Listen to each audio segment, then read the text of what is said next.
하나님 독생자 사랑의 아들로 오신 오늘은 대림절 첫 번째 주일입니다. 대림절은 예수님의 탄생과 또 다시 오심을 묵상하며 희망과 소망의 시간을 보내는 우리에게 있어서 아주 귀한 절기 중에 하나죠. 우리가 대림절을 보내면서 주님의 말씀을 다시 가슴속에 새기고 또 다짐하고 또 우리가 결단하는 귀한 은혜가 함께할 수 있기를 간절히 소망하겠습니다.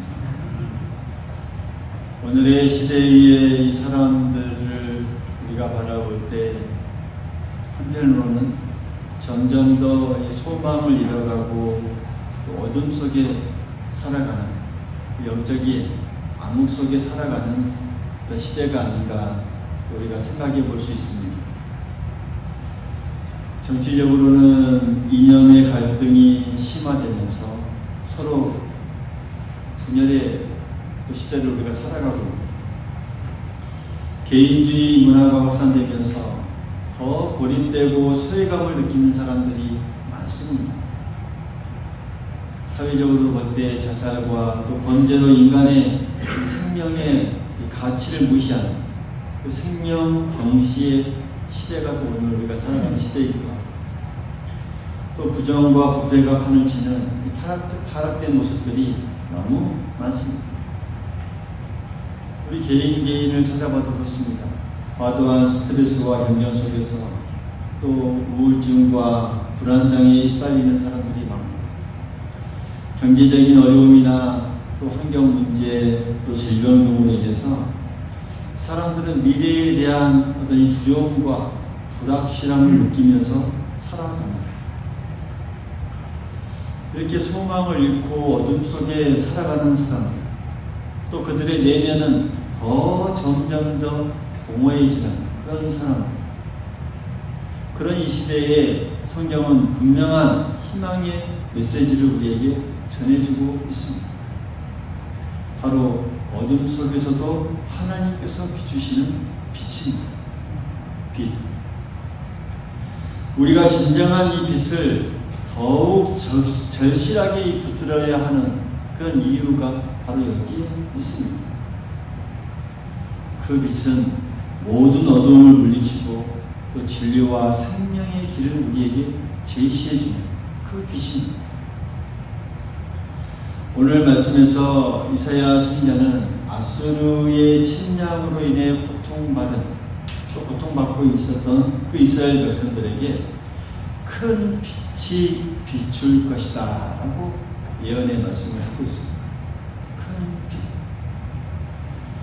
이 말씀은 단지 당시의 이 어떤 이 회복만을 의미하는 것이 아니라 장차 오실 예수님을 통해 온 인류에게 임할 희망과 구원의 메시지입니다. 그래서 오늘 우리는 이 말씀을 통해서 이 어둠 속에서도 희망을 약속하시는 하나님을 바라볼 수 있어야 하겠습니다. 그리고 약속에 따라서 예수님께서 주시는 그 큰 빛을 우리가 그걸 받아들여서 또 우리가 그 빛을 세상에 전하는 우리의 사명에 대해서 깊이 묵상할 수 있기를 바라겠고, 또 오늘날 우리가 이 땅에 살아가면서 또 어둠 속에 살아가는 그 세상을 보면서 우리가 또 낙심할 수는 있겠지만 여전히 예수님은 우리의 빛이심을 다시 한번 확신하고 또 우리가 그 빛을 붙들고 나아갈 때 세상 속에 참된 희망을 전하는 빛과 소금의 역할을 잘 감당할 수 있는 그리스도인이 될 수 있다는 사실, 오늘 말씀을 통해서 잘 깨달을 수 있기를 간절히 소망하겠습니다. 오늘 본문 1절은 이렇게 시작합니다. 고통받던 자들에게는 흑암이 없으리라. 할렐루야. 당시 이스라엘은 아수르 제국의 강력한 침략 아래에 무너지고 있었습니다.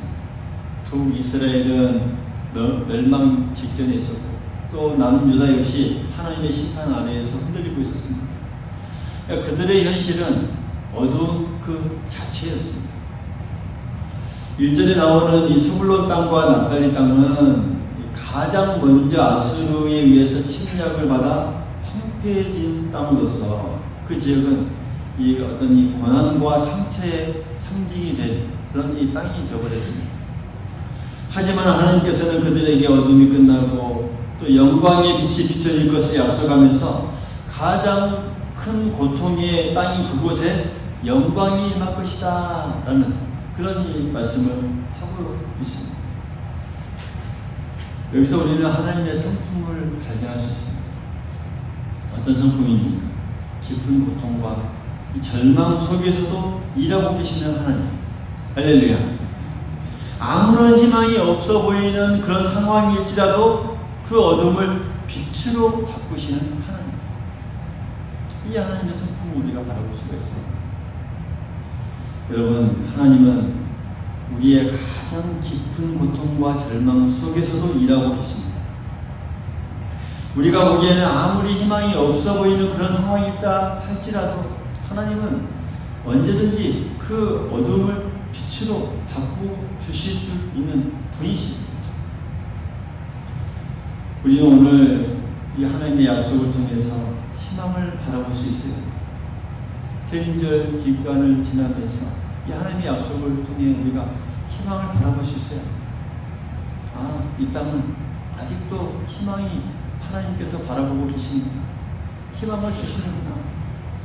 오늘 우리에게도 이렇게 동일한 희망을 주고 있는 것이죠. 여러분, 엘리야 선지자가 갈멜산에서 하나님의 능력을 증명한 후에 이세벨의 위협을 받고 광야로 도망쳤을 때를 우리가 한번 떠올려 보십시다. 열왕기상 18장에 나오는 내용이죠. 엘리야는 깊은 낙심과 절망에 빠져서 하나님께 자신의 생명을 거두어 달라고 기도합니다. 그러나 하나님께서는 이 엘리야를 포기하지 않고 천사를 보내어서 음식을 제공하고 또 그를 호렙산으로 인도하십니다. 그곳에서 하나님은 엘리야에게 세미한 음성, 세미한 소리로 말씀하시면서 다시 사명을 불어넣어 주시죠. 이 엘리야의 이야기는 우리에게 절망 속에서도 하나님의 소망과 회복의 약속, 늘 변치 않고 우리와 함께 한다는 그런 사실을 우리에게 잘 보여주고 있습니다. 우리의 삶에도 때론 내 절망과 고통의 시간이 찾아오기도 하고 엘리야처럼 인생의 광야를 지나고 있을 수도 있습니다. 우리가 삶의 흑암 속에 빠져 있을 때 하나님은 여전히 우리를 돌아보시면서 회복의 길로 인도하신다는 사실 우리가 꼭 기억해야 하겠습니다. 오늘 이 사회에 일어나는 일들을 우리가 소망이 없는 어떤 소망이 없이 우리가 보일 때도 너무나 많습니다. 그러나 하나님은 여전히 일하고 계십니다. 할렐루야. 여전히 그 속에서 희망과 소망을 우리에게 불어넣어주고 계십니다. 경제적인 어려움이나 또 질병, 또 관계의 갈등, 미래에 대한 어떤 불안감으로 우리의 현실은 때론 어둡게 느껴질 때도 있습니다. 하지만 하나님은 언제나 우리를 위해서 이 희망의 빛을 준비하고 계신다는 사실.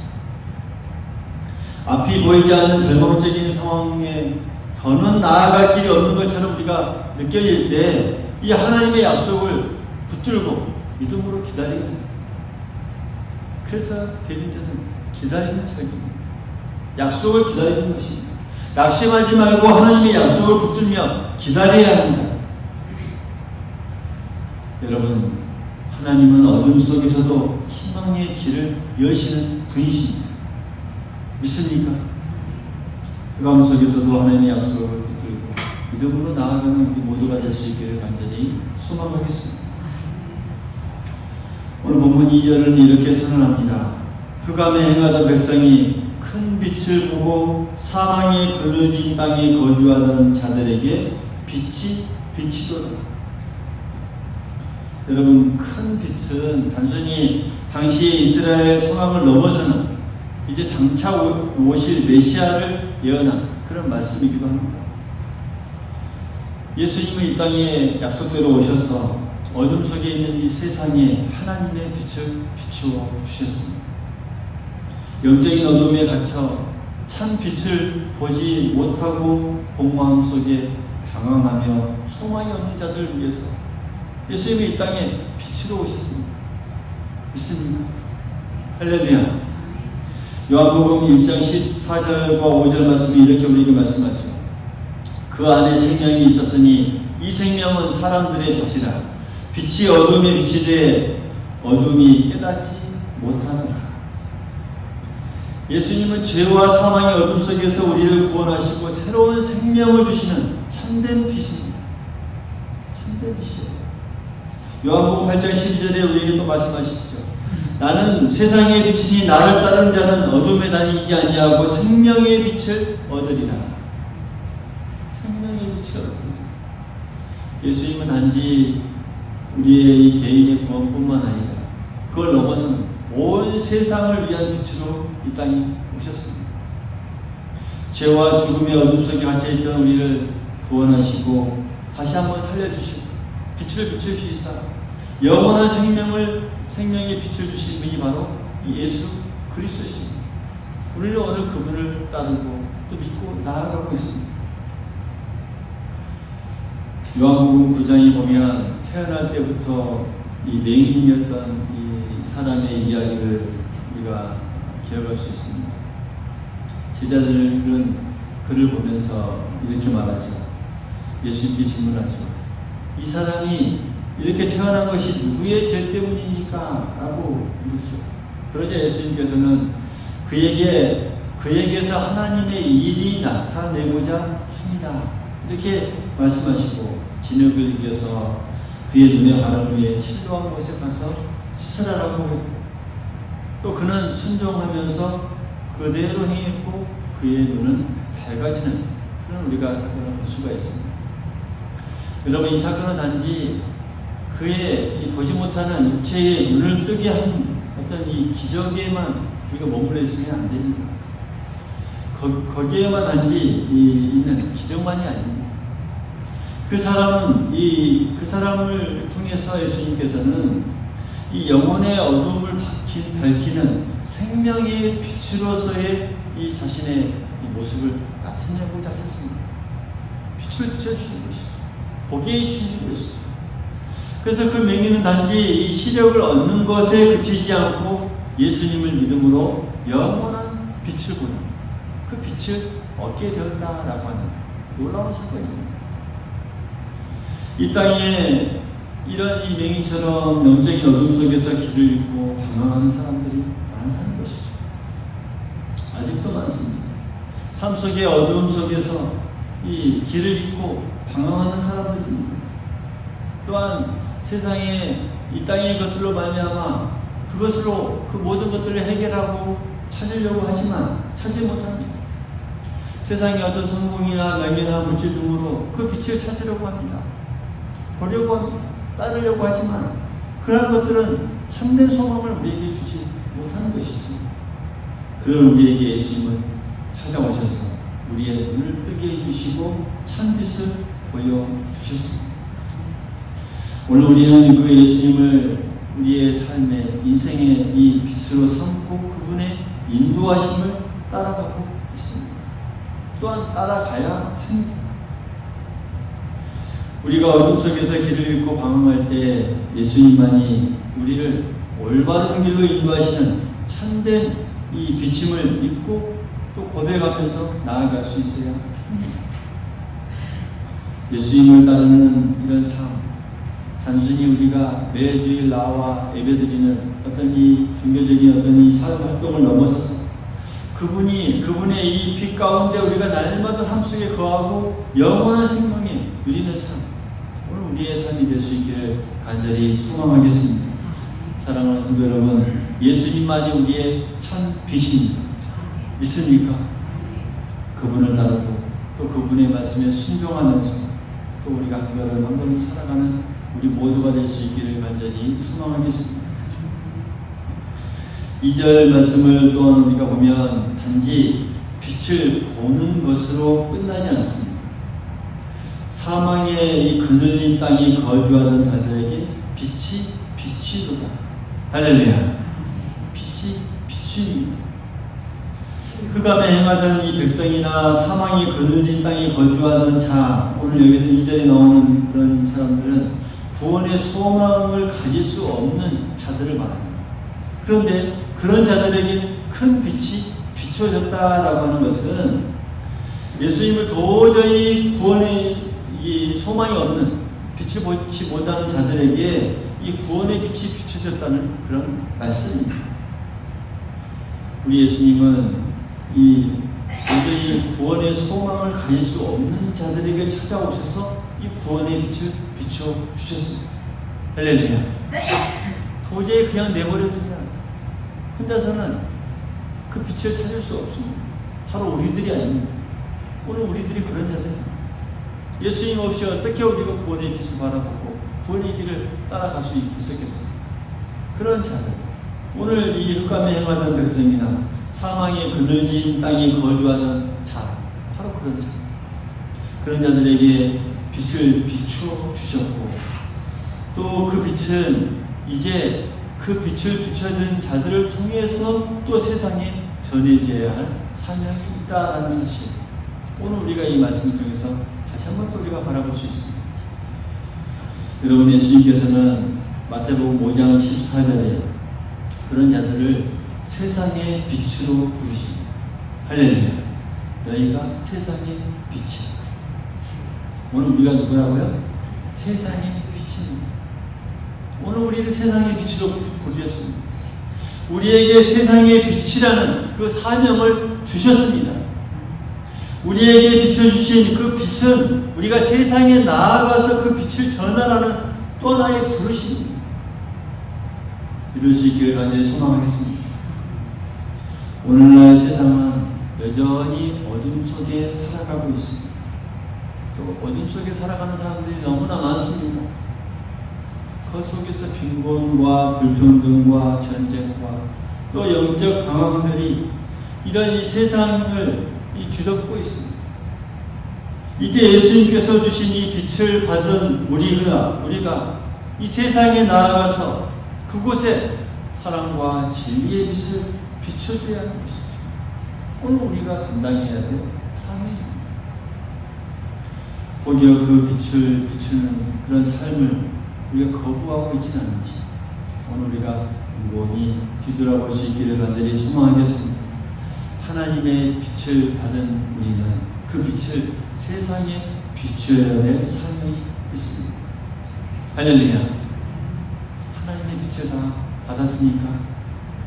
받았습니까? 비춰야 됩니다. 어둠 속에 있는 그 사람들에게, 또 많은 사람이 아직도 절망과 두려움 속에서 살아가고 있음을 우리가 기억해야 하겠습니다. 꼭 기억해야 합니다. 우리가 그들에게 하나님의 이 빛을 전해야 된다는 사명, 우리가 꼭 기억할 수 있기를 바라겠습니다. 사도행전 3장에 보면 베드로와 요한이 성전에 들어가던 중에 성전 문 앞에 앉아있는, 나면서부터 걷지 못한 그런 사람을 만나게 되죠. 그 사람은 그냥 어떤 물질적인 이 도움을 달라고 구걸하고 있었지만, 베드로는 그에게 뭐라고 기도합니까? 은과 금은 내게 없거니와 내게 있는 것을 내게 주노니 나사렛 예수 그리스도의 이름으로 일어나 걸으라 라고 그에게 명령하죠. 기도하죠. 그의 손을 잡아 붙잡고 일으켰고 그는 곧 걷게 되었고 뛰며 하나님을 찬양합니다. 이 사건은 단지 그의 육체적인 어떤 장애를 치유하는 것, 그것만이 아닙니다. 베드로와 요한은 예수님께 받은 그 빛을 그에게 비추어서 그를 이제 절망에서, 정말 어두움에서 소망으로 옮겨놓은 것입니다. 여러분, 바로 우리가 해야 할 일입니다. 우리가 이 땅에 살아가면서 해야 할 일입니다. 우리도 우리가 받은 그 빛을 세상에 나누어야 합니다. 어려움에 처한 그 이웃들에게 또 작은 관심과 이 사랑을 나누는 것, 바로 하나님의 빛을 그들에게 전하는 방법인 줄 믿습니다. 우리가 살아가는 이 가정, 또 직장, 교회, 우리가 지역, 이 사회에서 이런 빛을 전하는 삶을 살아갈 수 있어야 합니다.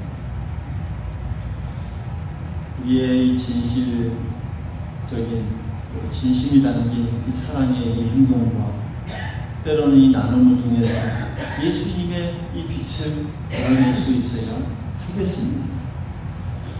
이번 대림절 기간 동안 우리가 특별히 그러한 사람들에게 예수님의 사랑을 전하고 또 어려움에 처한 이웃을 우리가 섬기고 그들에게 주님의 사랑을 나누는 그런 실천을 할 수 있기를 간절히 소망하겠습니다. 사랑하는 성도 여러분, 오늘 우리는 어두움 속에서도 희망을 약속하시는 하나님을 바라보았습니다.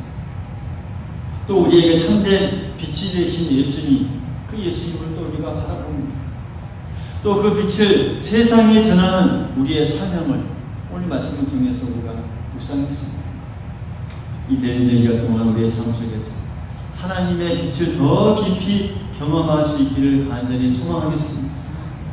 예수님만이 우리의 유일한 희망과 또 비침을 우리가 고백할 수 있기를 간절히 소망하겠습니다. 그 빛을 붙잡고 세상에 전하는, 그 빛을 전하는 사명, 오늘 우리에게 주어졌다는 것 우리가 꼭 잊지 마시기를 간절히 소망하겠습니다. 여러분, 대림절은 예수님의 빛을 기다리는 기간입니다. 그 기다림은 단순히 어떤 이 수동적인 기다림이 아닙니다. 우리가 예수님의 빛을 기다리면서 철저하게 우리의 마음의 어두움을 다 걸러내고 또 우리의 어두움을 다 정결하게 하고 그 빛을 온전히 맞이할 그런 준비를 우리가 계속적으로 해 나가야 합니다. 여러분, 마태복음 25장에 보면 예수님께서 이 한 비유를 하시죠.